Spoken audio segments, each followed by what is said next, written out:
This is a Hotlink XL that will fail the flashlight test. We have our emitter put in our scope sensor, and we have the eye just temporarily wired up to a wire going into the oscilloscope for our convenience. You see the line is flat. When I start to bring the flashlight into view of the eye, the oscilloscope shows spikes. This is an indication that it's picking up noise from the flashlight. However, if I put the flashlight on the target and it goes away, after a while then it is good. But you see this one stays, it's persistent. I will now switch to a good Hotlink XL.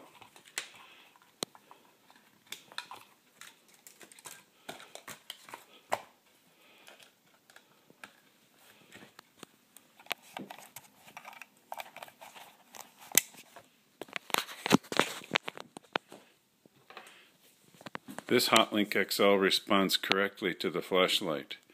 It only has a few spikes occasionally or stays flat, with a variation of the flashlight going in and out of the eye. So as you can see, the lines at the bottom stay flat. The remote control test looks like this when it's running well.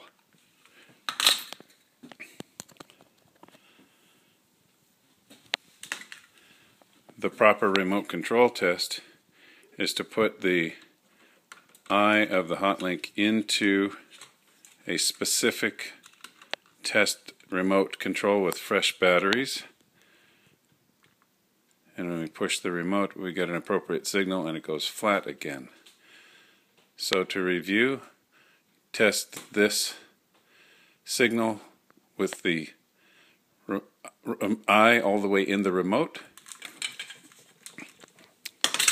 Do the flashlight test with a non-LED flashlight. Use a regular incandescent flashlight. Sweep it over the eye. As you sweep, look at the signal on the scope.